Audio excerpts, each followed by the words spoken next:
Mereka pikir aku bodoh. Suamiku dan keluarganya bersekongkol, menikahkan suami dengan selingkuhannya. Mereka tidak tahu, saat mereka sedang merayakan, aku sedang menandatangani akta jual beli rumah 17 miliar yang mereka tinggali. Saat suamiku pulang, dia berteriak histeris di depan gerbang. Dia kaget rumah mewahnya sudah kujual. Dan hadiah pernikahan untuknya yang sebenarnya akan segera dimulai. Sebelum ceritanya dimulai, silahkan tulis di kolom komentar dari daerah mana saja teman-teman yang menonton cerita ini. Jangan lupa like dan subscribe agar channel ini bisa semakin berkembang dan bisa mempersembahkan cerita yang lebih menarik lagi. Langit Jakarta sudah berganti warna menjadi oranye pekat saat Alisa akhirnya menekan tombol "Kirim" pada email penting di komputernya. Desain final proyek klien terbesarnya tahun ini akhirnya selesai. Rasa lega menjalari punggungnya yang kaku. Dia bersandar di kursi kerjanya, memijat pelipisnya yang sedikit berdenyut. Sudah jam 6 sore. Dia bekerja tanpa henti sejak jam 8 pagi, hanya terpotong waktu sholat zuhur dan asyar di musola kantor. Ruangan kantor yang tadinya ramai kini mulai lengang. Hanya tersisa beberapa rekan kerja yang juga sedang mengejar tenggat waktu. Alisa meraih ponselnya. Tidak ada balasan dari Diman, suaminya. Pagi tadi, Alisa mengirim pesan semangat. Hati-hati dinasnya di Surabaya ya, Mas. Jangan lupa makan. Aku tunggu kabarmu. Pesan itu masih centang 2 abu-abu. Belum dibaca. Alisa menghela napas. Mungkin Diman sangat sibuk. Pertemuan dengan klien di Surabaya itu pasti sangat menyita waktu. Pikirnya. Sudah 3 hari suaminya pergi. Rumah terasa sepi tanpanya. Walaupun dia bekerja keras, Alisa selalu memastikan kebutuhan Diman terpenuhi. Dia selalu merindukan suaminya, merindukan canda tawa pria yang telah dinikahinya selama 5 tahun itu. Untuk mengalihkan rasa sepinya sejenak sebelum membereskan meja dan pulang, Alisa membuka aplikasi Facebook di ponselnya. Jari-jarinya secara otomatis menggulir lini masa. Berita teman lama, iklan perabot rumah tangga, beberapa video resep masakan. Lalu, sebuah unggahan foto membuatnya berhenti menggulir. Foto itu berasal dari Ibu Sanah, ibu mertuanya. Jantung Alisa tiba-tiba berdebar sedikit lebih cepat. Bukan karena firasat buruk, tapi karena foto itu begitu mencolok. Foto itu adalah foto pernikahan. Di foto itu, Diman, suaminya, berdiri gagah memakai baju pengantin pria berwarna putih gading. Di sampingnya, seorang wanita yang sangat Alisa kenali, Indri, rekan kerja junior Diman di kantor yang berbeda, tersenyum lebar. Indri memakai gaun pengantin yang serasi, lengkap dengan riasan tebal. Mereka berdua memegang sebuah buku nikah. Yang lebih mengejutkan adalah orang-orang di sekitar mereka.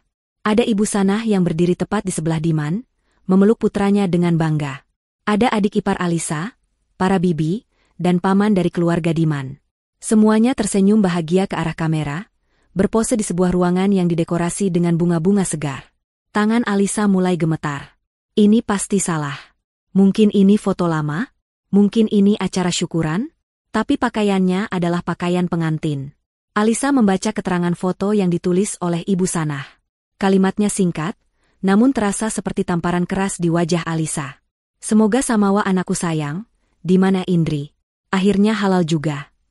Dunia Alisa seakan berhenti berputar. Udara di ruangan berpendingin itu tiba-tiba terasa pengap. Suara ketikan keyboard dari rekan kerjanya di seberang ruangan terdengar mendengung jauh. Akhirnya halal juga. Kata, akhirnya, itu menyiratkan sebuah proses panjang yang disembunyikan darinya. Ini bukan kecelakaan. Ini bukan perjodohan mendadak.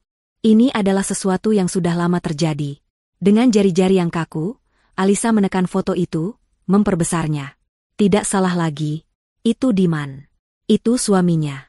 Pria yang 3 hari lalu dia antarkan ke bandara, yang katanya akan dinas ke Surabaya. Pria yang dia kirimi pesan cinta pagi tadi. Dia melihat senyum Diman di foto itu. Senyum bahagia yang tulus. Senyum yang sudah lama tidak Alisa lihat saat Diman bersamanya.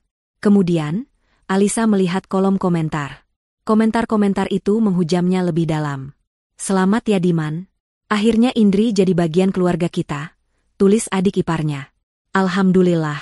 Ibu Sanah akhirnya dapat menantu baru yang siap kasih cucu. Selamat ya, Bu, tulis salah satu bibi Diman. Lancar acaranya, Mas Diman. Semoga cepat dapat momongan, timpal sepupu Diman. Semua orang tahu. Seluruh keluarga besar suaminya tahu. Mereka semua hadir di acara itu. Mereka semua merestui. Mereka semua menjadi bagian dari kebohongan besar ini. Alisa merasa mual. Jadi, saat dia sibuk bekerja, membanting tulang untuk membayar cicilan rumah mewah mereka, membayar tagihan mobil sport Diman, dan bahkan memberi uang bulanan rutin untuk ibu Sanah, mereka semua ada di belakangnya, merencanakan pernikahan kedua suaminya. Pernikahan siri. Tentu saja. Diman tidak mungkin berani menceraikannya atau meminta izin menikah lagi. Karena Diman tahu, hampir semua aset besar mereka adalah atas nama Alisa. Rumah yang mereka tinggali, rumah seharga 17 miliar di kawasan elit, adalah rumah yang Alisa beli menggunakan bonus besar dari perusahaannya beberapa tahun lalu. Meskipun Diman merengek agar rumah itu atas nama bersama, Alisa, yang dididik ayahnya untuk cerdas secara finansial, bersikeras rumah itu atas namanya sendiri. Diman akhirnya setuju, dengan syarat mobil mewah terbaru harus atas nama Diman. Alisa menuruti. Kini, semua kebaikannya terasa bodoh. Semua cintanya terasa sia-sia. Dia telah dikhianati secara massal. Bukan hanya oleh suaminya, tapi oleh seluruh keluarga yang selama ini dia hormati, yang selalu dia perlakukan dengan baik. Rasa sakitnya begitu menusuk, tapi anehnya, tidak ada air mata yang keluar. Yang ada hanyalah rasa dingin yang menusuk. Rasa dingin dari amarah yang murni. Alisa menutup aplikasi Facebook. Dia tidak perlu melihat lebih banyak lagi. Dia tidak perlu konfirmasi. Foto dan komentar itu sudah cukup. Dia menarik napas panjang, berusaha menenangkan tangannya yang masih gemetar. Dia menatap layar komputernya yang menampilkan email terkirim. Proyek selesai. Klien senang. Karirnya cemerlang. Tapi rumah tangganya hancur berkeping-keping. Dia tidak akan membiarkan ini. Dia tidak akan menjadi wanita lemah yang menangis di pojokan. Dia telah bekerja terlalu keras untuk dihancurkan seperti ini. Mereka semua mendukung perbuatan Diman. Mereka semua merayakan pengkhianatan ini. Alisa berdiri. Dia akan membalas mereka. Dia akan membalas mereka semua, saat itu juga. Dia tidak akan menunggu Diman pulang dari Surabaya. Dia akan bertindak sekarang. Alisa membereskan tasnya dengan gerakan yang kaku dan mekanis. Laptop, buku catatan, dompet. Rekan kerjanya yang terakhir, seorang wanita muda bernama Sinta, menatapnya. Mbak Alisa, pucat banget? Sakit? Alisa menoleh, mencoba memasang senyum tipis, namun gagal. Nggak apa-apa, Sin. Cuma kecapean. Aku duluan, ya? Dia berjalan keluar dari ruangan kantornya, langkahnya tegap. Sepanjang perjalanan di lift menuju basement, pikirannya berputar cepat. Dia tidak memikirkan rasa sakit hatinya. Dia memikirkan langkah-langkah apa yang harus diambil. Logikanya, yang biasa dia gunakan untuk memecahkan masalah klien, kini bekerja penuh untuk menyelamatkan dirinya sendiri. Di dalam mobilnya yang terparkir di basement, dia tidak langsung menyalakan mesin. Dia duduk terdiam dalam keheningan. Dia butuh satu konfirmasi lagi. Bukan dari foto, tapi dari suara. Dia harus mendengar sendiri bagaimana mereka akan meresponsnya. Tangannya mencari kontak Ibu Sanah. Dia menekan tombol panggil. Telepon berdering 3 kali. Kemudian terdengar suara Ibu Sanah, riang dan penuh kemenangan. Assalamualaikum. Lis, tumben telepon jam segini? Kamu lembur lagi ya? Suara Alisa datar, dingin, dan tanpa emosi. Waalaikumsalam, Bu. Ibu sedang di mana? Kelihatannya sedang ramai. Terdengar tawa kecil di seberang sana. Tawa yang biasanya Alisa anggap ramah, kini terdengar seperti ejekan. Oh, ini? Iya, lagi kumpul keluarga. Ada syukuran kecil-kecilan di rumah. Syukuran? Ulang Alisa. Syukuran pernikahan Diman dan Indri? Keheningan sesaat. Alisa bisa membayangkan Ibu Sanah terkejut, karena dia tahu begitu cepat. Tapi kemudian, nada suara ibu mertuanya berubah. Tidak ada lagi kepura-puraan. Yang ada hanya nada sinis dan merendahkan. Oh, kamu sudah lihat Facebook ibu, ya? Baguslah. Ibu kira kamu sibuk kerja sampai tidak punya waktu lihat media sosial. Jadi, ibu tidak perlu repot-repot menjelaskan lagi ke kamu. Dada Alisa sesak. Jadi benar. Kenapa, Bu? Kenapa kalian semua tega melakukan ini di belakang saya? Tega? Ibu Sanah tertawa lagi, kali ini lebih keras. Kamu yang tega, Alisa. Kamu tega sama anak ibu. 5 tahun menikah, apa yang kamu kasih ke Diman? Kamu mandul. Kamu tidak bisa kasih cucu buat keluarga ini. Diman itu anak laki-laki satu-satunya, dia butuh keturunan. Dia butuh penerus. Kata Mandul itu menusuk tajam. Mereka tidak pernah memeriksakan diri secara medis. Diman selalu menolak, mengatakan dia sibuk. Alisa yang selalu disalahkan. Tapi, kenapa harus menikah siri? Kenapa tidak dibicarakan baik-baik? Bicara baik-baik sama kamu? Buat apa? Kamu pasti tidak akan izinkan. Kamu itu wanita karir yang egois. Mementingkan pekerjaanmu daripada suami. Lihat Indri. Dia wanita baik-baik, syalihah, dan yang paling penting, dia subur. Dia sudah hamil 2 bulan, anak Diman. Daripada anak ibu berbuat zina terus-menerus sama Indri, ya lebih baik ibu suruh mereka menikah. Halal. Kan? Kamu kan wanita berhijab, harusnya kamu paham konsep poligami. Kamu harusnya ikhlas. Dukung suami kamu. Hamil 2 bulan. Jadi perselingkuhan ini sudah berjalan berbulan-bulan, mungkin bertahun-tahun. Dinas luar kota, yang sering dilakukan Diman, semua kebohongannya. Dan ibu mertuanya? Bukan hanya tahu, dia yang merencanakan. Jadi, ibu yang merencanakan semua ini? Tanya Alisa, suaranya nyaris berbisik. Tentu saja, jawab ibu Sanah bangga. Ibu yang carikan Indri untuk Diman. Wanita yang tahu kodratnya sebagai istri, melayani suami dan memberi anak. Bukan seperti kamu, yang hanya tahu cari uang.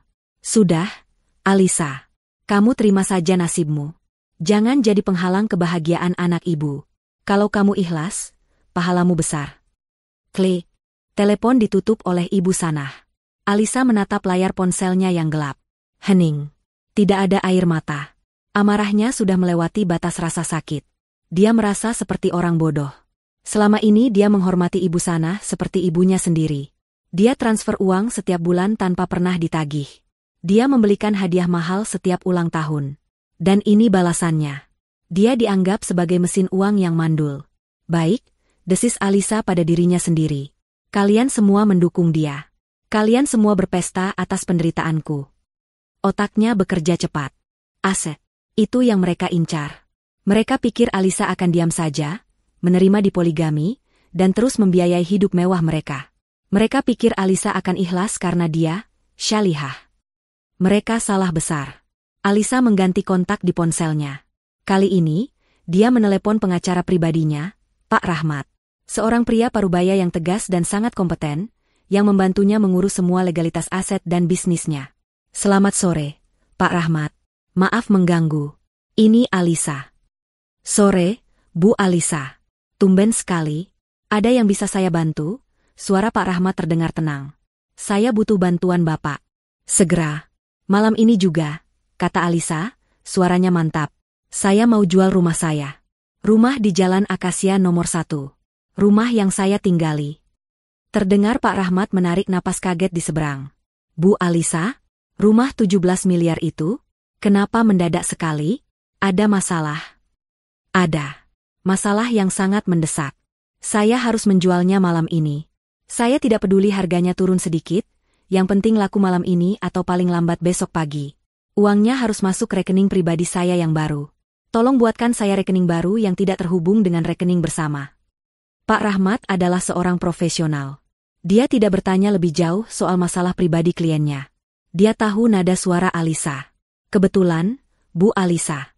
Ada seorang klien saya, investor properti, yang sudah lama sekali mengincar rumah di blok ibu. Dia pernah menawar, tapi ibu tolak. Saya yakin dia masih mau. Saya akan hubungi dia sekarang juga. Dia tipe investor yang suka transaksi cepat. Untuk dokumen, semua aman di berangkas saya, atas nama ibu 100%. Bagus, kata Alisa. Urus semua surat-suratnya.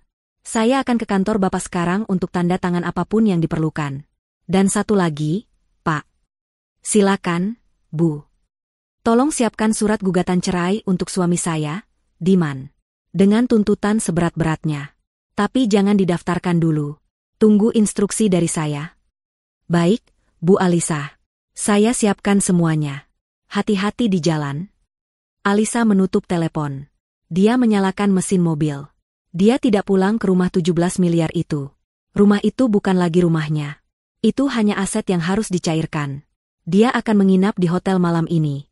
Sambil menunggu uangnya cair, dia akan merencanakan langkah selanjutnya. Dia menginjak pedal gas, mobilnya melaju membelah kemacetan Jakarta. Di kepalanya, sebuah rencana balas dendam yang dingin dan terperinci mulai terbentuk. Mereka ingin pesta? Alisa akan memberi mereka hadiah, pernikahan yang tidak akan pernah mereka lupakan seumur hidup. Alisa tidak pulang malam itu. Dia langsung menuju sebuah hotel bintang 5 yang lokasinya tidak jauh dari kantor pengacaranya, Pak Rahmat. Dia memesan kamar suite untuk 3 hari ke depan menggunakan kartu kredit pribadinya, mendaftar dengan nama gadisnya. Setelah meletakkan tas tangannya, dia langsung menuju kantor Pak Rahmat yang setuju menemuinya malam itu juga. Pria parubaya itu menatap Alisa dengan sorot mata prihatin namun profesional. Dia tidak banyak bertanya. Dia hanya menyodorkan beberapa dokumen awal. Ini surat kuasa untuk menjual, Bu Alisa. Dengan ini, saya bisa memproses negosiasi dengan Pak Suryo besok pagi. Jelas Pak Rahmat. Pak Suryo adalah nama investor yang dia sebutkan di telepon. Saya sudah menghubunginya. Beliau sangat tertarik dan bersedia bertemu besok pagi. Beliau tipe yang tidak suka bertele-tele. Bagus, kata Alisa singkat. Suaranya mantap. Dia menandatangani surat itu tanpa ragu. Tolong proses secepat mungkin, Pak. Saya ingin transaksi selesai besok juga. Saya akan usahakan semaksimal mungkin, Bu. Besok pagi saya akan siapkan juga rekening bank baru atas nama ibu pribadi, terpisah total dari rekening yang lain. Untuk gugatan cerai, draftnya sedang disiapkan tim saya. Alisa mengangguk. Terima kasih, Pak. Saya harus kembali ke rumah sebentar. Ada dokumen penting yang harus saya ambil sendiri. Perlu saya temani? Atau saya kirim seseorang? Tawar Pak Rahmat. Alisa menggeleng. Tidak perlu. Saya bisa sendiri. Rumah itu masih atas nama saya. Secara hukum, saya berhak penuh. Meninggalkan kantor Pak Rahmat, Alisa mengemudikan mobilnya menuju rumah di Jalan Akasia. Rumah megah seharga 17 miliar itu berdiri kokoh di bawah cahaya bulan. Terlihat indah, namun terasa dingin dan asing. Ini adalah kali terakhir dia ke sini. Dia memarkir mobilnya di garasi, di samping mobil sport mewah milik Diman. Milik Diman, Alisa tersenyum sinis. Dia yang membayarnya. Dia masuk menggunakan kunci cadangannya. Rumah itu gelap dan sepi. Art sudah pulang sejak sore. Alisa tidak menyalakan lampu utama. Dia hanya menggunakan lampu ponselnya, berjalan lurus menuju ruang kerja. Ruangan ini adalah wilayah kekuasaannya. Tempat di mana dia sering lembur, menghasilkan pundi-pundi uang yang dinikmati Diman dan keluarganya. Di balik sebuah lukisan abstrak besar, terdapat sebuah brankas dinding. Diman tahu ada brankas di sana. Tapi dia tidak tahu kodenya. Dia pikir kodenya adalah tanggal pernikahan mereka. Alisa sudah mengubahnya 6 bulan lalu. Setelah Diman suatu kali, bercanda, ingin meminjam sertifikat rumah untuk agunan pinjaman bisnis barunya. Bisnis yang tidak pernah berjalan. Alisa menekan kombinasi angka yang baru, tanggal ulang tahun almarhum ayahnya. Brankas itu terbuka dengan bunyi klik pelan. Di dalamnya, semua tersusun rapi. Alisa menarik napas dalam. Ini adalah hasil kerja kerasnya. Dia mulai mengeluarkannya satu persatu. Pertama, tumpukan sertifikat. Paling atas, sertifikat hak milik, SHM, rumah ini. Dia membukanya. Nama pemilik, Alisa. Hanya satu nama. Dia bersyukur atas nasihat ayahnya dulu. Jangan pernah campur adukan aset besar dengan cinta buta, nak. Kedua, BPKB mobil. Ada 3. BPKB mobil sedan premium yang dia pakai sehari-hari, atas nama Alisa. BPKB mobil SUV keluarga yang sering dipakai ibu Sanah jika berkunjung, atas nama Alisa. Dan BPKB mobil sport Diman. Alisa tersenyum tipis. Diman sangat bangga dengan mobil itu, pamer ke semua temannya seolah itu hasil kerjanya. Tapi Alisa cukup cerdik. Mobil itu dibeli atas nama perusahaan Alisa sebagai kendaraan operasional direktur, yaitu dirinya sendiri.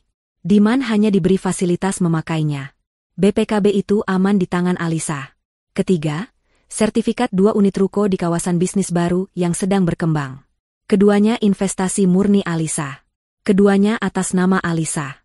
Keempat, map berisi laporan portofolio saham dan reksadana. Semua rekening efek itu atas nama pribadinya, dibuka jauh sebelum dia menikah. Nilainya sudah berkembang sangat pesat. Dia melakukan perhitungan cepat di kepalanya. Gaji Diman memang lumayan, tapi tidak seberapa dibanding penghasilannya. Gaji Diman habis untuk gaya hidupnya. Hobinya main golf, memodifikasi mobil sport yang bukan miliknya, dan mentraktir teman-temannya. Belum lagi jatah bulanan untuk ibu Sanah dan adik-adiknya. Alisa menghitung, mungkin 80%, atau bahkan 90%, dari total kekayaan yang mereka nikmati bersama, ini berasal murni dari keringatnya. Dan berkat kejeliannya, hampir semuanya sah secara hukum atas namanya. Diman terlalu malas, terlalu arogan untuk peduli pada detail administrasi yang membosankan. Dia hanya mau memakai, menikmati, dan pamer. Saat Alisa hendak menutup brankas, matanya menangkap sebuah map baru berwarna biru di bagian paling belakang. Map yang bukan miliknya. Dia tidak pernah meletakkan dokumen di sana. Tangannya terulur, menarik map itu keluar. Tidak ada label di depannya. Dia membukanya. Jantungnya serasa mencelos. Itu adalah lembaran polis asuransi jiwa. Dia membacanya perlahan. Nama tertanggung, Alisa. Uang pertanggungan, 10 miliar rupiah. Tanggal polis diterbitkan, 3 bulan yang lalu. 3 bulan. Itu sekitar waktu Indri dipastikan hamil, pikir Alisa. Lalu dia membaca bagian yang paling penting. Nama ahli waris. Jantungnya berhenti berdetak sedetik. Tertulis di sana, Indri. Dengan keterangan di bawahnya, calon istri. Napas Alisa tercekat. Seluruh darah di tubuhnya terasa dingin. Ini bukan lagi sekadar perselingkuhan. Ini bukan lagi sekadar poligami siri. Ini bukan lagi sekadar masalah uang. Ini adalah rencana pembunuhan. Mereka tidak hanya ingin hartanya. Mereka ingin hartanya dan nyawanya sekaligus. Uang 10 miliar akan cair untuk Indri, si calon istri, jika Alisa meninggal. Pernikahan siri itu hanyalah langkah awal. Kehamilan Indri adalah pendorongnya. Kata-kata Ibu Sanah, kamu mandul, tiba-tiba memiliki makna yang jauh lebih mengerikan. Mungkin itu bukan cuma hinaan. Itu adalah justifikasi. Alasan mengapa dia pantas untuk dihilangkan. Alisa terduduk di lantai ruang kerja yang dingin. Rasa sakit hati karena pengkhianatan kini berganti menjadi rasa takut yang nyata, yang kemudian bermutasi menjadi amarah yang membeku. Mereka ingin membunuhnya. Diman, pria yang dia cintai, yang tidur seranjang dengannya, merencanakan kematiannya bersama selingkuhannya. Dia tidak akan memberi mereka kesempatan itu. Dengan tangan gemetar hebat, Alisa memasukkan polis asuransi itu ke dalam tasnya. Ini adalah bukti.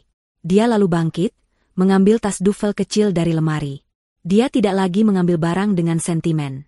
Dia hanya mengambil apa yang dia butuhkan. Laptop kerja, semua dokumen aset yang baru dia keluarkan, beberapa pakaian ganti yang praktis, dan peralatan syalatnya. Matanya tertuju pada foto pernikahan mereka berdua di atas meja kerja. Diman tersenyum lebar, Alisa tersenyum sangat bahagia, naif, dan penuh cinta. Dia mengambil foto itu dari bingkainya. Menatap wajah Diman lekat-lekat. Pria ini ingin dia mati. Dengan satu gerakan cepat, dia merobek foto itu menjadi 2, lalu merobeknya lagi dan lagi. Dia melemparkan sobekan foto itu ke tempat sampah. Bingkai kosong itu dia biarkan tergeletak di meja. Alisa mematikan lampu ruang kerja, menguncinya. Dia berjalan keluar dari rumah itu, melewati ruang tamu mewah, melewati dapur modern tempat dia biasa memasak makanan favorit Diman. Dia tidak menoleh ke belakang. Dia masuk ke mobilnya, mengunci gerbang dari luar, dan pergi. Rumah 17 miliar itu kini hanyalah sebuah properti yang akan segera berpindah tangan. Dan dia, kini bukan lagi seorang istri yang dikhianati. Dia adalah seorang wanita yang sedang berjuang untuk menyelamatkan hidupnya. Alisa tidak tidur sama sekali malam itu. Dia menghabiskan malam di kamar hotelnya yang mewah namun senyap. Dia melaksanakan sholat tahajud, memohon kekuatan dan petunjuk. Polis asuransi jiwa itu tergeletak di meja di samping sajadahnya. Setiap kali matanya melihat map biru itu, rasa ragu atau sedih yang mungkin masih tersisa langsung lenyap, digantikan oleh tekad baja. Ini bukan lagi soal perceraian. Ini soal kejahatan. Pukul 8 pagi, ponselnya berdering. Pak Rahmat. Assalamualaikum, Bu Alisa. Kabar baik. Pak Suryo setuju 100%. Beliau siap bertemu jam 10 pagi ini di kantor saya. Beliau akan membawa notaris dan tim banknya sekaligus. Beliau ingin transaksi selesai hari ini juga, persis seperti permintaan Ibu. Waalaikumsalam. Baik, Pak. Saya akan ke sana jam 10. Terima kasih banyak, jawab Alisa, suaranya tenang dan terkendali. Dia bersiap. Dia memilih pakaian kerja terbaiknya. Blazer hitam yang pas di badan, dipadu dengan kemeja putih bersih dan hijab berwarna abu-abu tua yang elegan. Riasannya tipis, hanya untuk menutupi jejak malam tanpa tidur. Saat dia bercermin, Yang menatap balik bukanlah Alisa yang patah hati. Itu adalah Alisa sang direktur, seorang negosiator ulung yang dingin dan fokus. Pukul 10 kurang 5 menit, dia tiba di kantor Pak Rahmat. Pak Suryo, seorang pria berperawakan tegap berusia 50-an, sudah menunggunya. Dia didampingi oleh 2 orang pengacara dan seorang notaris. Pertemuan itu berlangsung cepat dan efisien. Ibu Alisa, saya turut prihatin mendengar Anda harus menjual rumah itu mendadak, kata Pak Suryo, suaranya berat dan penuh wibawa. Tapi saya tidak akan basa-basi. Saya sudah lama mengincar properti di blok itu. Pak Rahmat bilang Anda ingin cepat. Saya juga. Saya tidak akan menawar. Harga 17 miliar saya setuju. Tim saya sudah memeriksa legalitasnya pagi ini, semuanya bersih atas nama Ibu. Saya akan bayar lunas hari ini melalui transfer RTGS, dengan syarat akta jual beli kita tanda tangani sebelum jam 2 siang ini, agar bisa langsung didaftarkan perubahannya. Alisa mengangguk. Saya setuju, Pak Suryo. Terima kasih atas pengertian dan efisiensinya. Mari kita lakukan. Selama 2 jam berikutnya, ruangan itu dipenuhi oleh suara kertas yang dibolak-balik dan diskusi hukum antara para pengacara. Alisa duduk tenang, membaca setiap klausul dengan teliti. Dia fokus. Pukul 1 siang, semua dokumen siap. Di depan notaris, Alisa menandatangani akta jual beli. Tangannya tidak bergetar sedikit pun. Saat pena itu tergores di atas kertas, dia tidak merasakan kehilangan. Dia merasakan kebebasan. Dia baru saja melepaskan sebuah beban besar. Beban rumah yang penuh kenangan palsu dan rencana jahat. Setengah jam kemudian, mereka semua sudah berada di kantor cabang Bank Prioritas. Proses transfer RTGS senilai 17 miliar rupiah dieksekusi oleh tim Pak Suryo. Alisa memberikan nomor rekening barunya, yang baru dibuatkan Pak Rahmat pagi tadi. Rekening yang sama sekali tidak diketahui oleh Diman. Pukul 1:30, sebuah notifikasi masuk ke ponsel Alisa. Pesan dari bank. Transaksi berhasil. Dana masuk rekening Anda sebesar 17 miliar rupiah. Alisa menunjukkan notifikasi itu kepada Pak Rahmat dan Pak Suryo. Pak Suryo tersenyum puas. Senang berbisnis dengan Anda, Bu Alisa. Kunci rumah akan diambil oleh tim saya sore ini, seperti kesepakatan. Tentu, kata Alisa. Dia sudah mengosongkan rumah itu dari barang-barang pribadinya. Sisanya, dia tidak peduli. Setelah Pak Suryo dan timnya pergi, Alisa tidak langsung meninggalkan bank. Dia duduk bersama manajer bank di ruang prioritas, dibantu oleh Pak Rahmat. Sekarang, ada beberapa hal lagi yang harus saya urus, kata Alisa pada manajer bank. Pertama, dia membuka aplikasi mobile bankingnya. Dia masuk ke rekening bersama. Rekening itu biasanya dia isi setiap awal bulan untuk biaya operasional rumah tangga, tagihan, dan uang jajan Diman. Masih ada sisa sekitar 200 juta rupiah di sana. Alisa menekan tombol transfer. Dia memindahkan seluruh dana itu, sampai ke angka 0, sekian. 200 juta rupiah. Pindah ke rekening barunya. Rekening bersama itu kini resmi kosong. Saldo, 0 rupiah. Kedua, dia menatap manajer bank. Saya adalah pemegang kartu kredit utama. Ada 2 kartu tambahan di bawah akun saya, keduanya atas nama Diman. Saya minta kedua kartu tambahan itu diblokir permanen saat ini juga. Bisa kami tahu alasannya, Bu? Tanya manajer itu sopan. Kartu-kartu itu hilang. Saya khawatir disalahgunakan, jawab Alisa datar. Manajer itu mengangguk paham. Baik, Bu Alisa. Saya proses sekarang. Dalam 5 menit, dia memberi konfirmasi. Sudah selesai, Bu. Kedua kartu tambahan atas nama Tuan Diman sudah tidak aktif. Permanen. Alisa merasa lega. Aliran dana utama sudah terputus. Rumah sudah terjual. Uang aman di rekening baru. Dia kembali ke kamar hotelnya sore itu. Untuk pertama kalinya dalam 2 hari, dia merasa bisa bernapas. Dia makan siang yang terlambat dari layanan kamar, makanan enak yang dia nikmati pelan-pelan. Setelah sholat asyar, dia duduk di sofa, memandang cakrawala Jakarta dari jendela kamarnya yang tinggi. Rencananya berhasil. Setidaknya, tahap pertama. Saat itulah ponselnya bergetar. Sebuah pesan WhatsApp masuk. Dari Diman. Foto profilnya masih foto mereka berdua, ironis. Pesan pertama masuk. Sayang, kamu di mana? Aku telepon ke rumah kok nggak diangkat. Alisa menatap pesan itu. Dinas di Surabaya, katanya. Kebohongan yang sangat nyata. Pesan kedua masuk beberapa detik kemudian. Sayang, aneh banget. Aku mau beliin kamu tas baru di bandara, Tapi kok kartu kreditku ditolak ya? Padahal limitnya masih banyak. Lagi kali ya bannya? Membelikan tas baru? Alisa tertawa pelan. Tawa dingin tanpa humor. Dia tahu kebohongan itu. Paling-paling, dia sedang membelikan tas untuk Indri. Alisa membiarkan pesan itu terbaca centang biru selama 10 menit. Biarkan dia panik sedikit. Diman mengirim pesan lagi. Sayang, kamu bacakan? Kok enggak dibalas? Ini aku beneran ditolak kartunya. Malu-maluin banget. Akhirnya, Alisa mengetik balasannya. Jari jemarinya menari di atas layar dengan tenang. Oh ya? Mungkin limitnya habis. Mas? Balasan dari Diman datang seketika. Enggak mungkin. Kamu kan baru bayar tagihannya. Coba kamu cek deh. Aku mau pakai. Alisa tersenyum. Dia mengetik pesan terakhirnya untuk pria itu. Cepat pulang aja, Mas. Aku punya kejutan besar buat kamu. Kejutan buat kamu dan Indri. Dia mengirim pesan itu.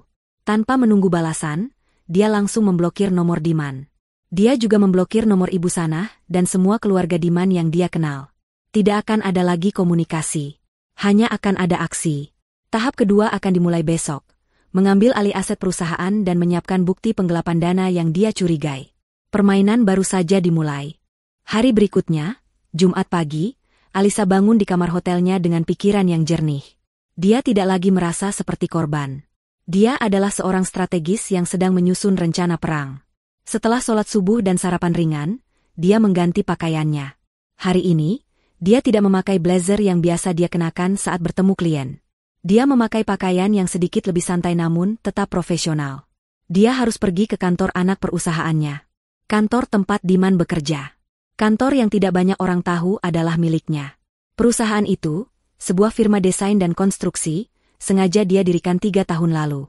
Dia menempatkan Diman di sana sebagai manajer operasional, memberinya gaji besar dan wewenang. Itu adalah kesalahannya. Dia ingin suaminya merasa bangga dan berhasil, tidak merasa di bawah bayang-bayang kesuksesan Alisa. Dia memberi Diman panggung, tapi Diman malah menggunakannya untuk menusuknya dari belakang. Alisa sengaja tidak menempatkan dirinya sebagai direktur utama di perusahaan itu secara terbuka. Namanya ada di akta pendirian sebagai pemilik saham mayoritas, 90%, namun yang dia tunjuk sebagai direktur utama adalah orang kepercayaannya sejak lama, Pak Hendy. Pak Hendy mengurus administrasi besar, sementara Diman mengurus operasional harian. Dan yang mengurus keuangan adalah Pak Fajar, seorang akuntan senior yang loyalitasnya 100% kepada Alisa. Alisa tidak menelepon Pak Fajar. Dia memutuskan untuk datang langsung. Kejutan adalah elemen penting. Dia tiba di lobi kantor yang modern itu pukul 9 pagi.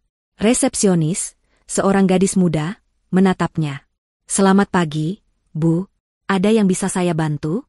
Ada janji dengan siapa? Saya mau bertemu Pak Fajar. Bilang saja Alisa.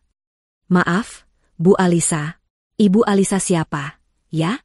Sudah ada janji? Alisa tersenyum tipis. Bilang saja Alisa. Ini darurat. Dia akan mengerti. Resepsionis itu menelepon dengan ragu. Beberapa detik kemudian, matanya membelalak. Baik, Bu. Silakan langsung ke lantai 5. Pak Fajar akan menunggu ibu di depan lift. Benar saja, saat pintu lift terbuka di lantai 5, Pak Fajar sudah berdiri di sana dengan wajah pucat dan tegang. Dia adalah pria berusia akhir 40-an yang sangat teliti. Bu Alisa, tumben sekali. Ada apa, Bu? Apa ada masalah? Ada masalah besar, Pak Fajar. Dan saya butuh bantuan Bapak, kata Alisa sambil berjalan melewatinya. Ruangan Bapak. Sekarang, kunci pintunya. Di dalam ruangan kepala keuangan yang rapi itu, Alisa duduk di seberang Pak Fajar. Dia tidak membuang waktu. Pak Fajar, saya minta maaf datang tiba-tiba. Saya butuh Bapak menarik data keuangan Tuan Diman selama 6 bulan terakhir. Semua pengeluaran, semua pengajuan dana, semua invoice yang dia setujui. Sekarang juga. Wajah Pak Fajar semakin tegang.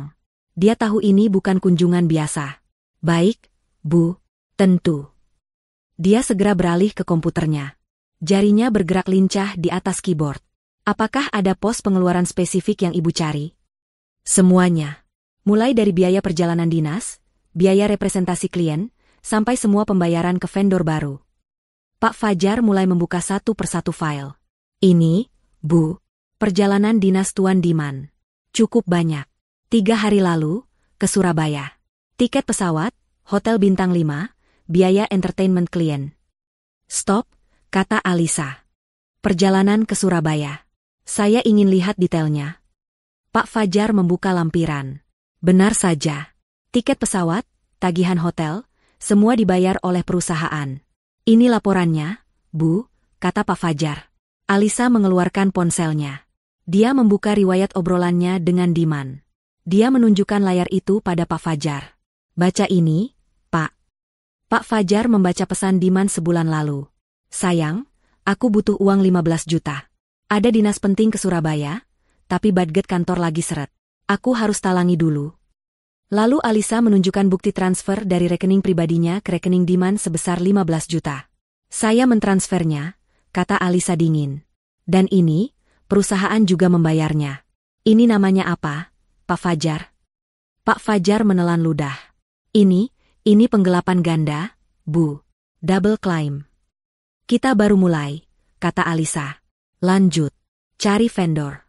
Vendor baru yang pembayarannya besar dan rutin. Pak Fajar menggulir layar. Dia berhenti pada satu nama. Ini, Bu. CV Pelita Jaya. Pembayaran untuk jasa konsultasi desain. Anehnya, ini baru 6 bulan terakhir. Tapi pembayarannya besar sekali. Setiap bulan, Tuan Diman meminta transfer 2 kali. Masing-masing 30–50 juta. Total astaga, totalnya sudah 420 juta, Bu. Siapa pemilik CV itu? Apa ada laporan kerjanya? Apa ada kontraknya? Pak Fajar terlihat bingung. Itu dia masalahnya, Bu. Tuan Diman selalu bilang ini vendor khusus. Dia yang mengurus kontraknya langsung. Pembayaran selalu diajukan mendadak. Dan dia yang tanda tangan persetujuan, lalu meminta saya mentransfer segera. Dia bilang ini untuk proyek rahasia. Proyek rahasia, desis Alisa. Dia segera menelepon Pak Rahmat, pengacaranya. Pak, tolong cek nama sebuah perusahaan. CV Pelita Jaya. Saya kirim NPWP-nya. Saya butuh nama pemiliknya. Segera.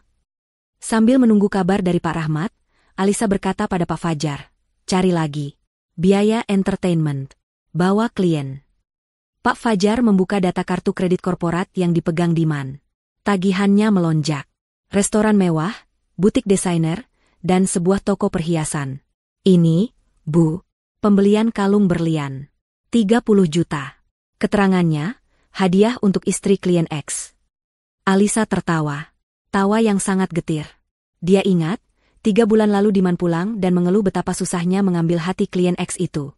Alisa tidak pernah menerima kalung berlian. Ponsel Alisa berdering. Pak Rahmat. Sudah dapat datanya, Bu Alisa. CV Pelita Jaya.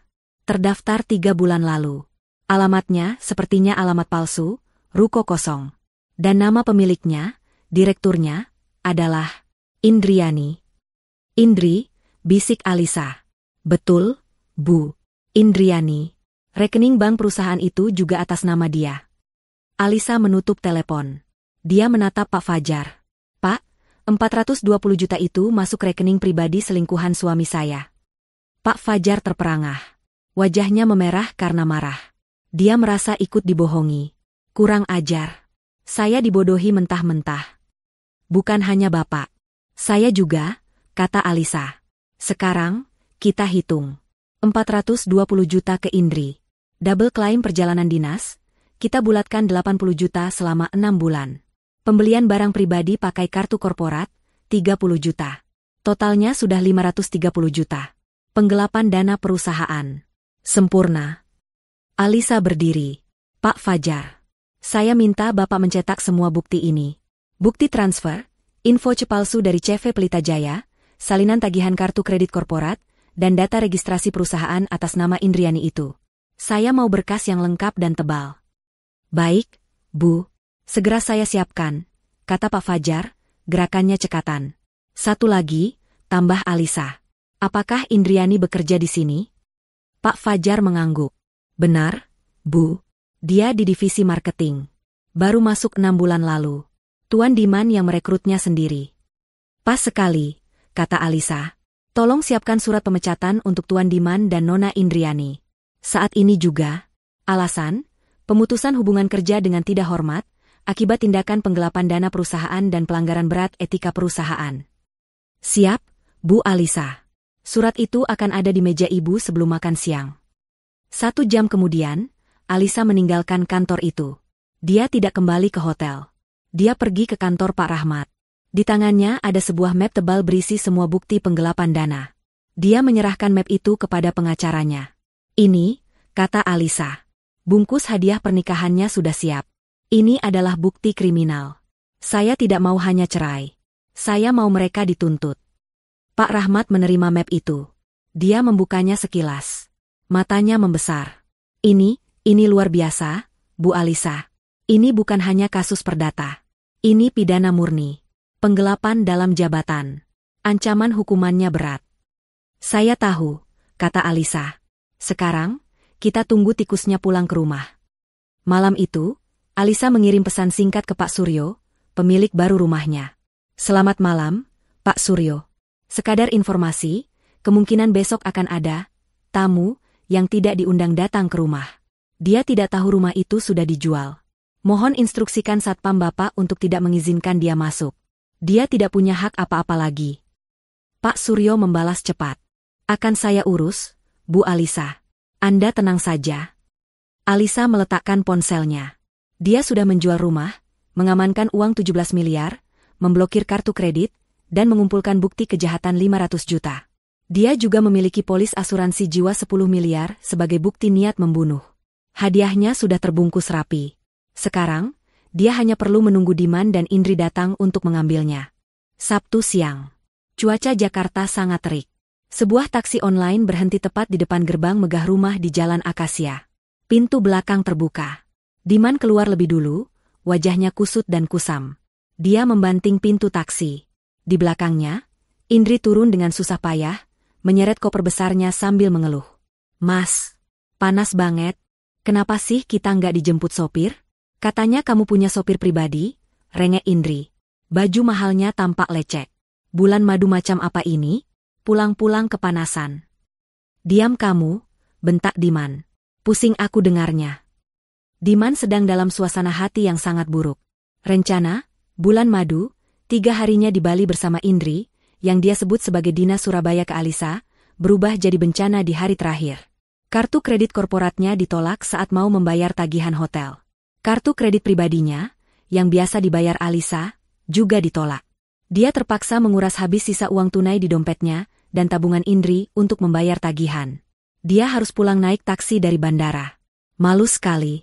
Dan Alisa, istrinya itu benar-benar aneh. Mengirim pesan soal kejutan, lalu nomornya tidak bisa dihubungi sama sekali. Nomor ibu Sanah dan keluarganya juga diblokir. Diman mendengus. Paling-paling Alisa sedang marah-marah kecil. Nanti juga luluh kalau dia pulang. Dia sudah menyiapkan mental untuk menghadapi amarah Alisa. Dia akan bilang, aku terpaksa, Liz. Indri hamil. Kamu harus ikhlas. Dia berjalan ke gerbang, merogoh remote dari sakunya. Dia menekannya. Klik. Tidak ada reaksi. Gerbang tetap tertutup rapat. Dia menekannya lagi. Berkali-kali. Tetap diam. Sialan. Remotenya mati, umpat Diman. Dia menendang gerbang besi itu. Security. Buka gerbangnya, teriaknya. Indri berteduh di bawah pohon kecil, mengipas-ngipas wajahnya. Mas, lama banget sih. Aku nggak mau nunggu di luar kayak gini. Malu diliatin orang. Diman berjalan ke pos Satpam. Tapi dia kaget. Satpam yang berjaga bukan Pak Udin yang biasa dia suruh-suruh. Ini orang baru, berbadan tegap dan berwajah datar. Buka gerbangnya. Remote saya mati, perintah Diman dengan nada angkuh. Satpam itu berdiri. Maaf, Pak. Bapak cari siapa? Diman melotot. Cari siapa? Ini rumah saya. Kamu Satpam baru, ya? Buka gerbangnya. Maaf, Pak, kata Satpam itu lagi, suaranya tegas. Rumah ini milik Tuan Suryo. Sudah serah terima sejak kemarin. Bapak tidak ada dalam daftar tamu. Darah Diman serasa berhenti mengalir. Suryo? Siapa Suryo? Ini rumah saya, rumah Diman dan Alisa. Kamu jangan macam-macam. Saya hanya menjalankan perintah, Pak. Rumah ini sudah dijual oleh pemilik sebelumnya, Ibu Alisa. Sekarang Tuan Suryo pemiliknya. Silakan Bapak pergi sebelum saya panggil keamanan komplek. Dijual?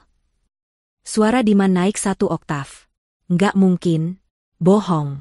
Alisa nggak mungkin berani jual rumah ini tanpa izin saya. Mas. Indri yang mendengar itu langsung berlari menghampiri. Kopernya dia tinggalkan. Apa maksudnya dijual? Mas? Ini rumah kita, kan? Kamu bilang ini rumah kamu. Diman panik. Dia menggedor-gedor gerbang besi itu dengan tangannya. Alisa. Alisa, keluar kamu. Jangan main-main kamu. Lis, keluar. Pintu utama rumah yang megah itu terbuka. Tapi yang keluar bukan Alisa. Seorang pria berpenampilan rapi, mungkin asisten pribadi, berjalan menghampiri gerbang. Dia menatap Diman dan Indri dengan pandangan dingin. Ada apa ini ribut-ribut? Tanyanya. Kamu siapa? Di mana istri saya? Alisa, teriak Diman. Saya asisten Tuan Suryo, pemilik baru rumah ini, jawab pria itu. Ibu Alisa sudah menyerahkan kuncinya kemarin. Rumah ini sudah kosong. Kalian siapa? Kalau kalian tidak pergi, saya akan panggil polisi atas tuduhan membuat keributan di properti orang lain. Bohong. Ini pasti bohong. Diman kalap. Dia mencoba memanjat gerbang, tapi satpam tadi langsung menariknya turun. Indri terduduk di aspal yang panas. Riasan wajahnya luntur karena keringat dan air mata yang mulai menetes. Mas, jadi beneran dijual? Terus kita tinggal di mana? Kamu bohong sama aku, Mas. Kamu bilang kamu kaya raya. Kamu bilang aku bakal jadi nyonya besar di sini. Ternyata kamu penipu. Diam kamu, teriak Diman, frustrasi. Tepat saat itu, sebuah mobil minibus berhenti di belakang taksi mereka. Pintu terbuka. Ibu Sanah, adik ipar, dan beberapa paman Diman turun. Mereka datang dengan wajah gembira, bermaksud untuk menguatkan Diman dan Indri saat bertemu Alisa. Mereka berencana untuk menekan Alisa agar menerima Indri sebagai madunya. Tapi yang mereka lihat adalah pemandangan yang kacau. Diman, berantakan dan marah, sedang berdebat dengan satpam. Indri, menangis histeris di trotoar di samping koper-koper yang terbuka. Diman, ada apa ini? Teriak Ibu Sanah, berlari menghampiri. Kenapa kamu di luar? Kenapa Indri nangis di jalanan? Diman menoleh ke ibunya, matanya merah. Ibu, rumah ini dijual. Apa? Ibu Sanah terpekik. Dijual? Nggak mungkin. Siapa yang jual? Alisa. Siapa lagi? Raung Diman. Perempuan sialan itu menjual rumah ini di belakang kita.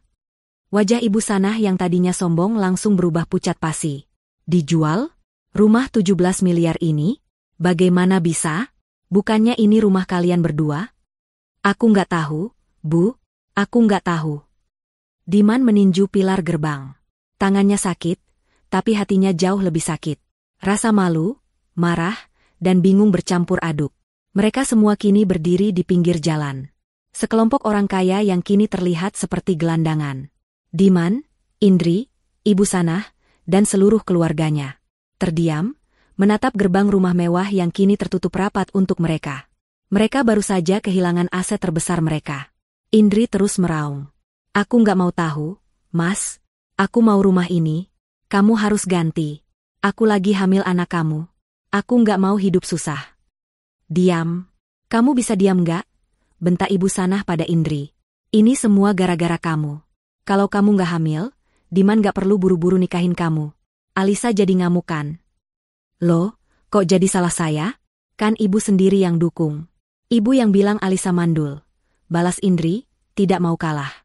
Di tengah keributan itu, Diman terduduk lemas di trotoar, di samping Indri. Dia memegangi kepalanya yang serasa mau pecah. Habis sudah. Rumahnya hilang. Dia tidak punya uang. Kartu kredit diblokir.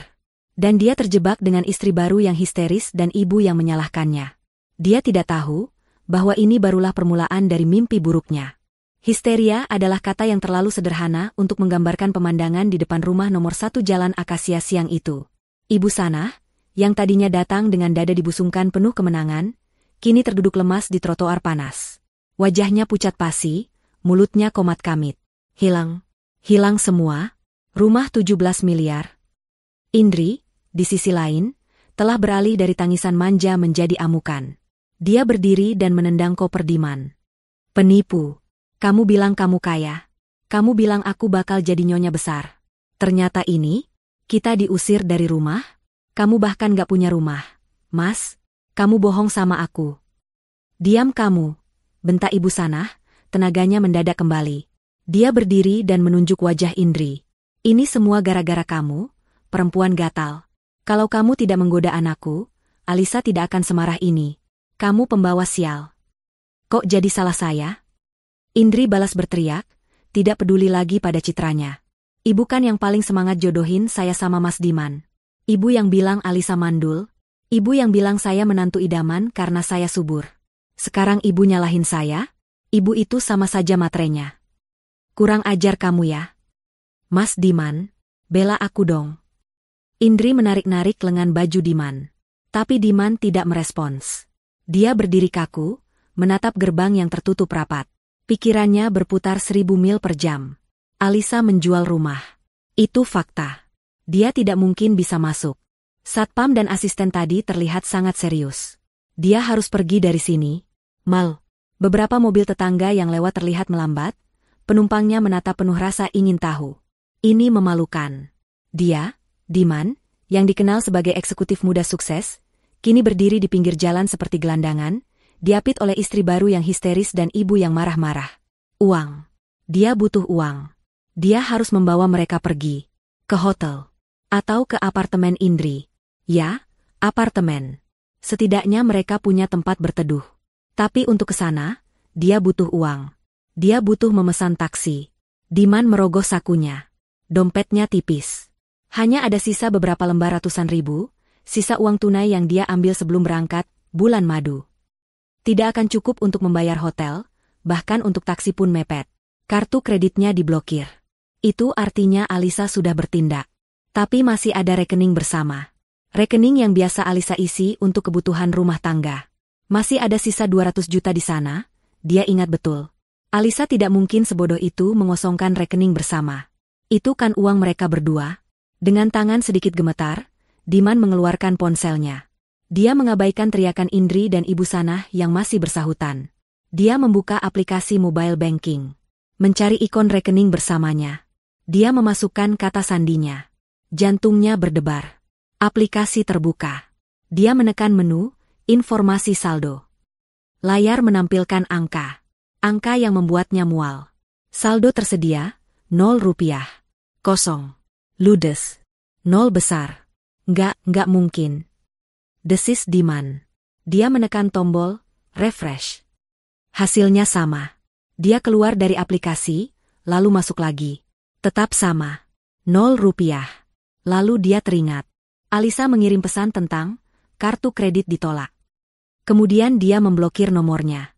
Ini bukan kesalahan sistem. Ini disengaja. Alisa telah menguras rekening itu.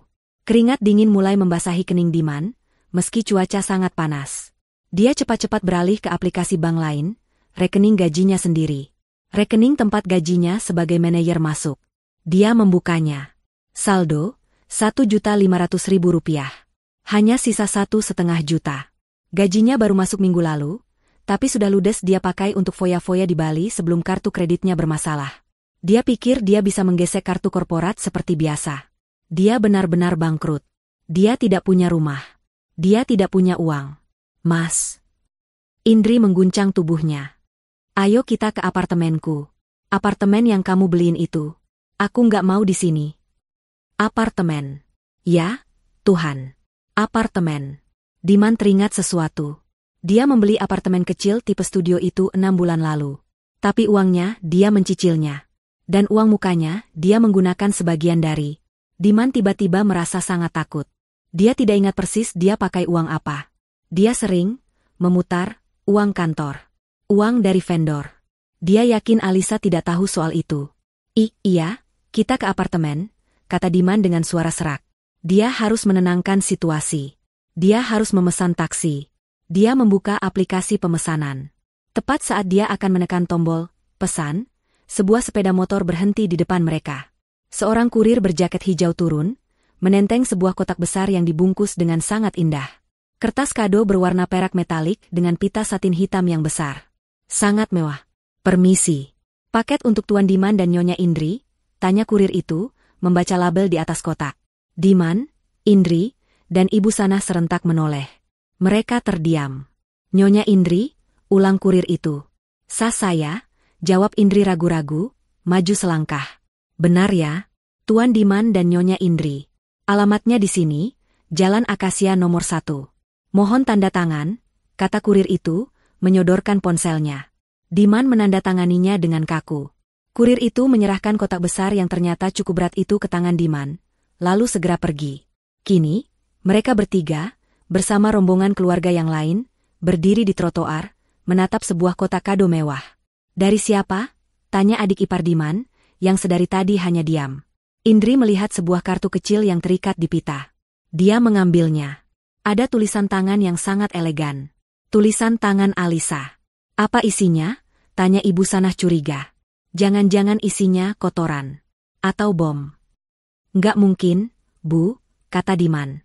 Tapi hatinya juga was-was. Indri membaca tulisan di kartu itu keras-keras. Suaranya sedikit gemetar. Selamat atas pernikahan kalian. Hadiah pernikahan pertama. Silakan dibuka. Hadiah. Dari Alisa. Setelah semua yang terjadi, ini terasa sangat salah.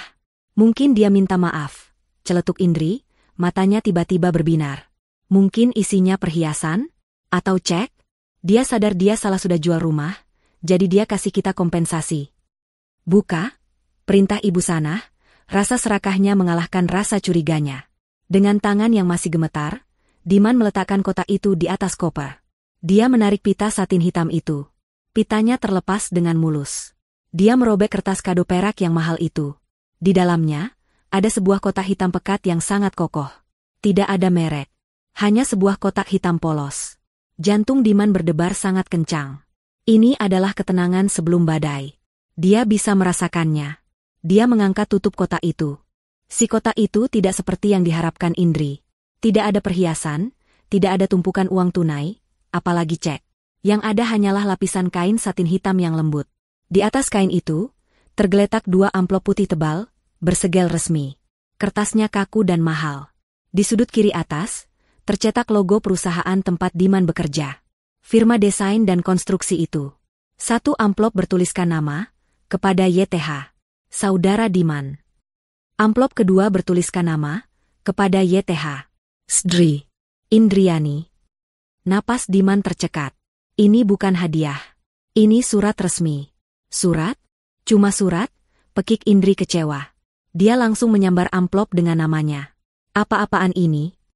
Diman mengambil amplopnya. Tangannya kaku.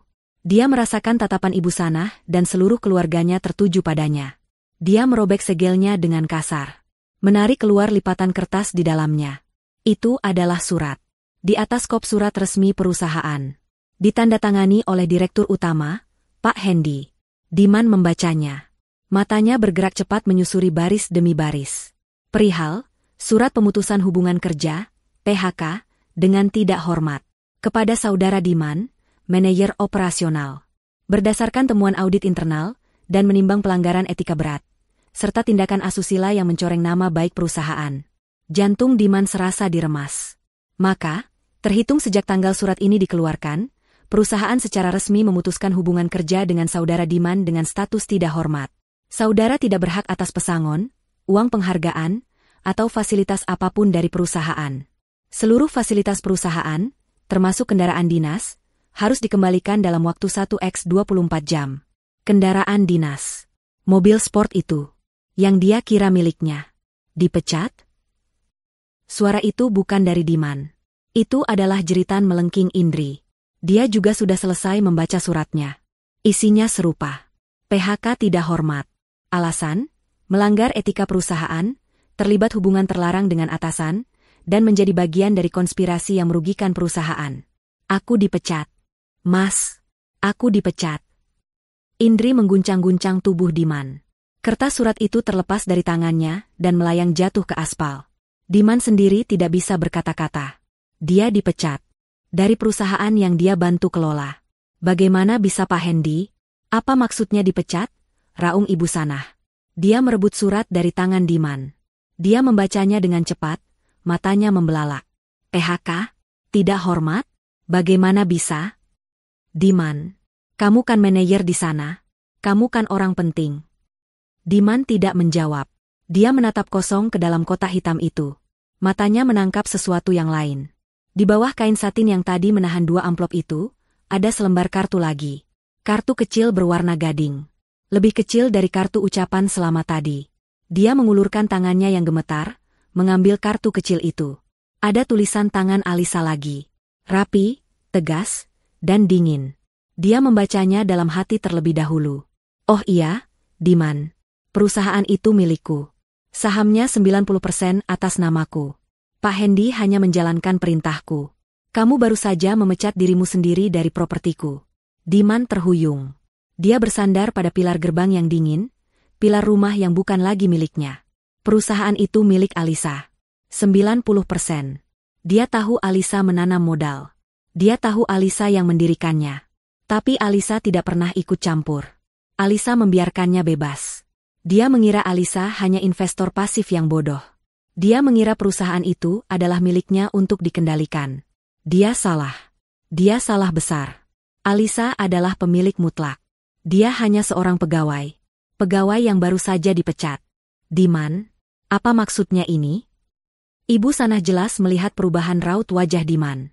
Diman tidak kuat lagi menahannya. Dia membaca kalimat di kartu itu keras-keras. Suaranya bergetar karena campuran antara amarah dan ketakutan yang luar biasa. Oh iya, Diman. Perusahaan itu milikku. Sahamnya 90% atas namaku. Kamu baru saja memecat dirimu sendiri dari propertiku. Keheningan total melanda trotoar itu selama 5 detik. Bahkan Indri berhenti menangis. Lalu Diman melanjutkan membaca baris terakhir di kartu itu. Tapi jangan khawatir. Hadiah utamanya belum datang. Bruk. Suara itu adalah suara tubuh Ibu Sanah yang ambruk ke trotoar. Dia pingsan. Matanya terpejam, wajahnya pucat seperti mayat. Adik ipar dan pamannya panik. Ibu, bangun, Bu. Mereka berusaha menepuk-nepuk pipi Ibu Sanah.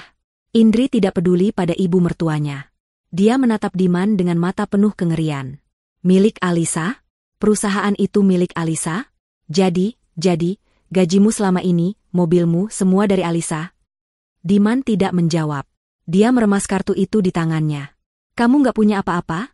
Jerit Indri lagi, suaranya kini pecah. Kamu miskin. Kamu nggak punya rumah. Kamu nggak punya pekerjaan. Kamu pembohong. Indri menjambak rambutnya sendiri, meraung seperti orang gila. Dia telah mempertaruhkan segalanya untuk menikahi pria ini. Dia hamil. Dan sekarang dia tahu pria itu tidak punya apa-apa. Dia dipecat. Dia tidak akan dapat tunjangan. Dia terjebak. Hadiah utamanya belum datang. Bisik Diman pada dirinya sendiri. Kalimat itu menggema di kepalanya. Dia melihat ibunya yang pingsan di aspal. Dia melihat istri barunya yang histeris. Dia melihat sisa keluarganya yang menatapnya dengan pandangan bingung dan takut. Rumah 17 miliar hilang. Uang 200 juta di rekening bersama hilang. Kartu kredit diblokir. Pekerjaan dengan gaji ratusan juta hilang. Mobil sport akan ditarik. Dia dipecat dengan tidak hormat. Dan Alisa bilang, hadiah utamanya belum datang. Ketakutan yang murni dan dingin menjalari tulang punggung Diman. Apalagi yang Alisa siapkan? Apa yang lebih buruk dari ini? Kekacauan di trotoar itu mencapai puncaknya. Ibu Sanah tergeletak pingsan, dikerubungi oleh keluarganya yang panik, mencoba menyadarkannya dengan tamparan-tamparan pelan di pipi. Indri, di sisi lain, telah berubah dari tangisan histeris menjadi raungan putus asa. Rambutnya yang tadi tertata rapi kini acak-acakan, riasannya luntur total, memperlihatkan wajah yang bengkak dan penuh kebencian. Dia memukuli dada Diman berulang kali. Kamu pembohong. Kamu penipu. Kamu bilang aku akan hidup enak. Kamu bilang aku akan jadi nyonya. Ternyata kamu miskin. Kamu nggak punya apa-apa. Aku hamil, Diman. Aku hamil anak kamu. Bagaimana ini? Diman sendiri berdiri mematung. Pikirannya kosong. Kata-kata di kartu kecil itu, perusahaan itu milikku. Dan, hadiah utamanya belum datang, terus berputar di kepalanya seperti kaset rusak. Dia telah kehilangan segalanya dalam hitungan jam. Rumah, uang, pekerjaan, mobil, harga diri. Dia telah salah perhitungan. Dia meremehkan Alisa. Dia mengira Alisa adalah wanita berhijab yang penurut, bodoh, dan akan pasrah menerima takdirnya di poligami. Dia tidak menyangka Alisa adalah seekor singa betina yang diam-diam mengendalikan seluruh hidupnya. Hadiah utamanya belum datang. Bisiknya. Apalagi? Apa yang bisa lebih buruk dari kebangkrutan total di depan seluruh keluarganya? Seolah menjawab pertanyaannya, dari ujung jalan terdengar suara sirine. Bukan ambulans untuk Ibu Sanah. Suaranya berbeda. 2 mobil patroli polisi berwarna putih dan biru tua berbelok ke jalan Akasia, dan melambat tepat di depan kerumunan kecil mereka. Lampu rotatornya berputar-putar tanpa suara, menambah kesan surreal pada pemandangan siang yang terik itu. Pintu mobil terbuka. 4 orang petugas berseragam turun. 2 petugas tetap di samping mobil, sementara 2 lainnya, 1 petugas senior yang tampak berwibawa dan 1 lagi yang lebih muda membawa map, berjalan menghampiri mereka. Seluruh keluarga Diman, termasuk Indri, langsung terdiam. Hanya isak tangis Indri yang masih terdengar. Petugas senior itu menatap kerumunan itu dengan tajam. Matanya berhenti pada Diman, lalu pada Indri. Dia mencocokkan wajah mereka dengan foto di map yang dipegang rekannya. "Selamat siang," kata petugas senior itu, suaranya berat dan tegas. "Apa benar ini dengan saudara Diman dan saudari Indriani?" Diman menelan ludah. Lidahnya keluh. "Iya, Pak. Saya Diman. Ada apa, ya?" Indri mencengkeram lengan Diman, tubuhnya gemetar hebat. "Mas, kenapa ada polisi?" bisiknya, ketakutan. Petugas itu tidak memedulikan pertanyaan Indri. Dia melanjutkan. "Kami dari kepolisian. Kami menerima laporan dan bukti awal yang kuat atas dugaan tindak pidana penggelapan dana perusahaan dan penipuan." Jantung Diman serasa jatuh ke perutnya. "Penggelapan dana." Alisa tahu. "Penggelapan apa, Pak?" Diman mencoba tertawa, tapi yang keluar adalah suara serak yang aneh. "Bapak salah orang. Ini pasti salah paham. Saya manajer di perusahaan saya. Nggak mungkin saya menggelapkan dana." Tuduhannya spesifik, kata petugas yang lebih muda, membuka mapnya. Dugaan penggelapan dana sebesar 530 juta rupiah dari PT Cipta Karya Desain, yang dilakukan melalui pembuatan vendor fiktif bernama CV Pelita Jaya, klaim ganda biaya perjalanan dinas, dan penyalahgunaan kartu kredit korporat untuk kepentingan pribadi. Diman pucat pasi. Angkanya tepat. Nama vendornya disebut. "Ini bukan gertakan. Itu fitnah, Pak," teriak Diman, suaranya kini meninggi karena panik. "Itu pasti laporan palsu. Ini semua ulah istri saya.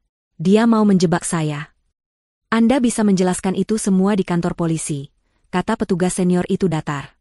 "Saat ini, Anda berdua harus ikut kami untuk pemeriksaan lebih lanjut." "Nggak bisa. Saya nggak mau." Indri menjerit. "Saya lagi hamil, Pak. Saya nggak tahu apa-apa.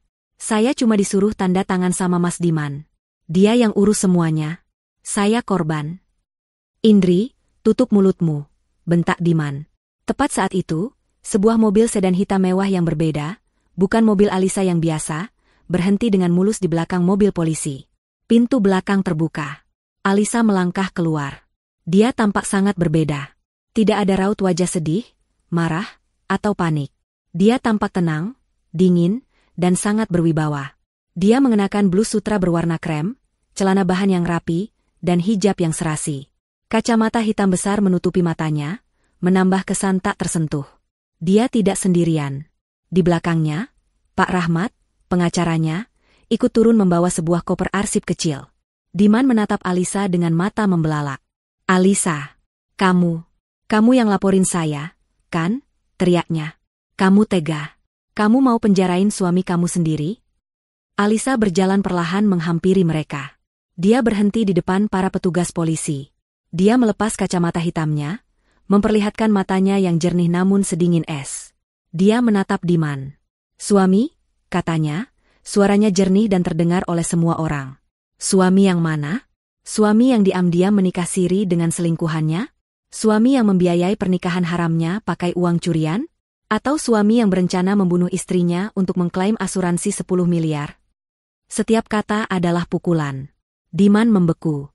Ibu Sanah, yang baru saja siuman dan didudukan di trotoar, kembali terbelalak ngeri mendengar kata, asuransi 10 miliar. Alisa tidak lagi memandang Diman. Dia beralih ke petugas polisi senior. "Selamat siang, Pak. Saya Alisa. Saya pemilik 90% saham PT Cipta Karya Desain. Saya pelapornya. Pak Rahmat melangkah maju dan menyerahkan koper arsip itu kepada petugas. Di dalam sini, Pak, semua buktinya. Lengkap. Bukti transfer ke rekening CV Pelita Jaya, akta pendirian CV Pelita Jaya atas nama Indriani, info chain vouch fiktif yang ditandatangani Tuan Diman, bukti klaim ganda perjalanan dinas, dan salinan tagihan kartu kredit korporat yang berisi pembelian pribadi. Semuanya sudah kami audit. Petugas itu menerima koper itu dan membukanya sekilas. Dia melihat tumpukan dokumen yang rapi dan terorganisir. Dia mengangguk. Ini lebih dari cukup. Bawa mereka. Tidak. Diman mengamuk. Dia sadar ini adalah akhir. Alisa, jangan lakukan ini. Aku salah. Aku minta maaf. Liz, aku hilaf. Kasih aku kesempatan. Jangan penjarain aku. Kesempatan? Alisa tertawa pelan, tawa tanpa humor. Kesempatanmu sudah habis, Diman. Saat kamu membohongiku. Saat kamu bersekongkol dengan ibumu. Dan saat kamu menandatangani polis asuransi jiwa atas namaku. Lalu Alisa menatap Indri, yang kini menangis tanpa suara, tubuhnya gemetar hebat. Dan Anda, Nona Indri, menikmati uang haram hasil curian? Mendirikan perusahaan fiktif atas namamu? Menjadi ahli waris polis asuransi 10 miliar? Kehamilanmu tidak akan meloloskanmu dari jerat hukum. Dua petugas lain bergerak maju. Satu memegang lengan Diman, satu lagi memegang lengan Indri. Lepaskan. Diman meronta. Rasa takutnya kini berubah menjadi amarah buta. Dia menyentakkan tangannya, terlepas dari cengkeraman petugas, dan melompat ke arah Alisa. Ini semua gara-gara kamu, perempuan sialan. Kalau aku nggak bisa milikin kamu, nggak ada yang boleh. Aku bunuh kamu. Gerakannya cepat, tapi gerakan petugas lebih cepat. Sebelum Diman bisa menyentuh Alisa, dia sudah dibekuk, tangannya dipelintir ke belakang. Pak Rahmat dengan sigap menarik Alisa mundur. Tahan dia, teriak petugas senior. Lepaskan aku. Aku akan bunuh dia, raung Diman. Petugas itu mengeluarkan borgol. Klik. Tangan Diman kini terikat di belakang punggungnya. Alisa menatap mantan suaminya yang kini tak berdaya. Wajahnya tetap tenang. Dia berkata kepada petugas, Pak, tolong catat. Ancaman pembunuhan di depan saksi. Ini menguatkan laporan saya yang lain tentang polis asuransi itu. Baik, Bu. Akan kami catat, kata petugas itu. Dia memberi isyarat agar Diman dibawa ke mobil. Alisa. Diman masih berteriak. Suaranya kini penuh keputusasaan saat dia diseret ke mobil polisi. Aku menyesal, Liz. Sumpah. Aku cinta sama kamu. Lepaskan aku. Tolong. Ibu. Ibu, tolong aku, Bu. Ibu Sana hanya bisa menatap nanar. Putranya, kebanggaannya, kini diborgol seperti kriminal. Bro. Indri, melihat Diman diborgol dan menyadari nasibnya sendiri, akhirnya pingsan. Tubuhnya ambruk ke trotoar. Dia pingsan, Pak, teriak adik ipar Diman. Bawa dia juga. Nanti ada petugas medis di kantor, kata petugas senior itu tanpa simpati. Petugas perempuan yang sejak tadi siaga segera membantu mengangkat Indri yang terkulai lemas ke mobil polisi kedua. Dua mobil polisi itu menutup pintunya. Sirine kembali dinyalakan. Mereka perlahan bergerak, membawa Diman yang meraung dan Indri yang pingsan, meninggalkan jalan akasia. Alisa berdiri diam, menghela napas panjang. Hadiah utama telah terkirim. Ibu Sanah, dengan sisa tenaganya, merangkak di aspal. Dia menatap Alisa dengan mata penuh kebencian. Kamu iblis berhijab. Kamu hancurkan anakku. Kamu hancurkan keluargaku. Kamu akan dikutuk Tuhan. Alisa menatap ibu mertuanya, mantan ibu mertuanya, untuk terakhir kalinya. Ibu yang menghancurkan putranya sendiri. Saat ibu mendukung keserakahannya. Saat ibu membenarkan pengkhianatannya. Saat ibu ikut merayakan di atas penderitaan saya. Kalian menuai apa yang kalian tabur. Alisa berbalik, memakai kembali kacamata hitamnya. Dia masuk ke mobil mewahnya. Pak Rahmat mengikutinya. Mobil itu melaju dengan tenang, meninggalkan Ibu Sanah yang meraung-raung di trotoar panas, dikelilingi sisa keluarganya yang malu dan hancur. Permainan telah selesai. Alisa telah menang. Proses hukum berjalan cepat dan tanpa ampun. Bukti-bukti yang diserahkan Alisa terlalu kuat untuk dibantah.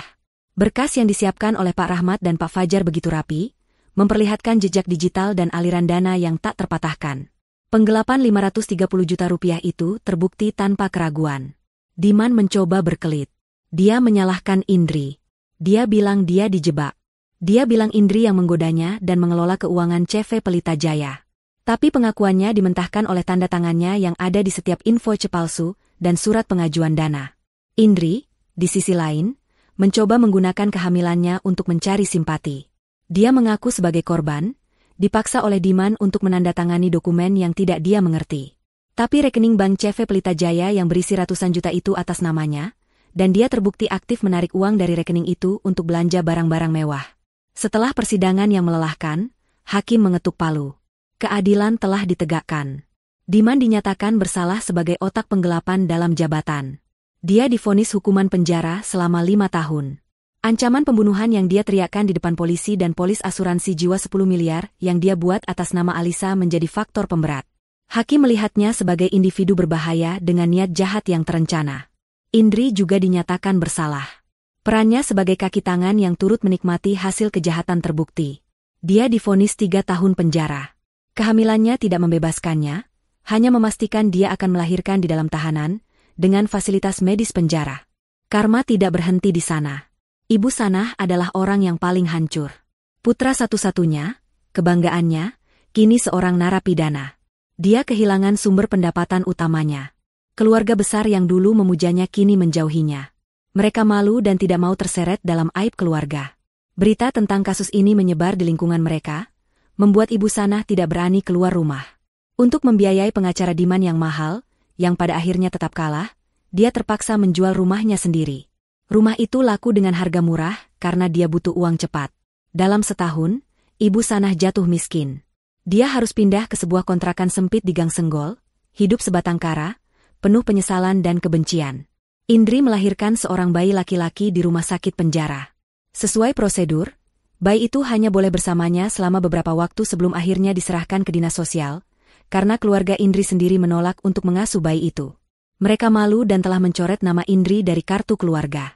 Impian Indri untuk hidup kaya raya berakhir di balik jeruji besi, terpisah dari anaknya, tanpa uang sepeser pun. Diman di penjara menjadi pribadi yang pemarah dan pendiam. Dia kehilangan segalanya.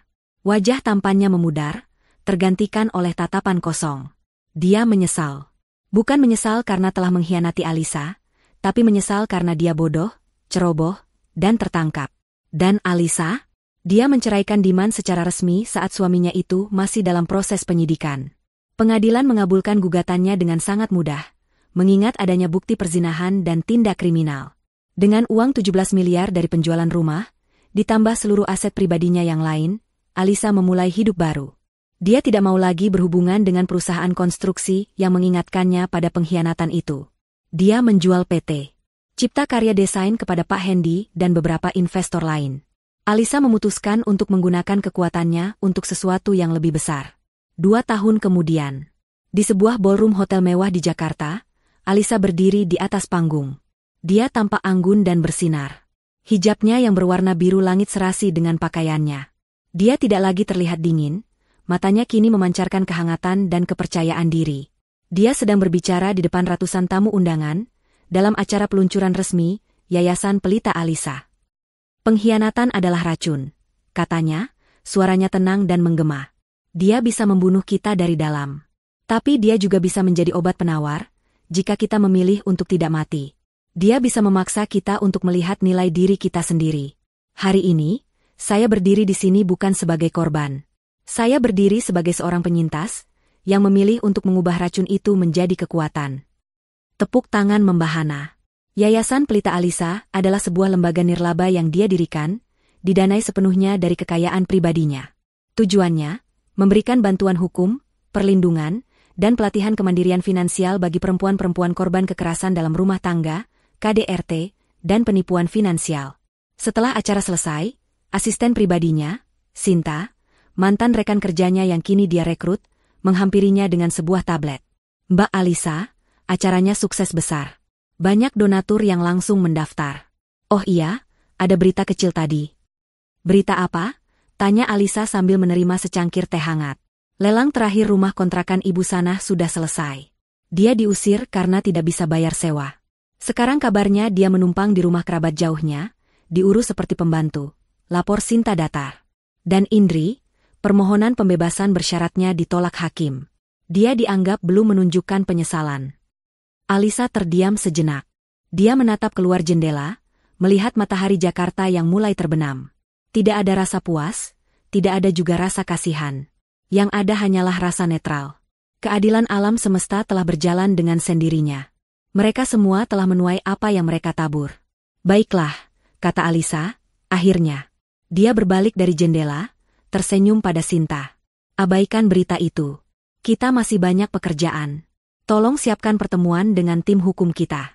Ada klien baru yang butuh bantuan kita. Alisa melangkah pergi dari ballroom, dikelilingi oleh orang-orang yang menghormatinya. Dia telah kehilangan seorang suami pengkhianat, tapi dia mendapatkan dirinya sendiri kembali. Dia bebas, dia kaya, dan yang terpenting, dia telah mengubah lukanya menjadi cahaya bagi orang lain. Itu adalah karma terbaik, dan akhir cerita yang paling memuaskan.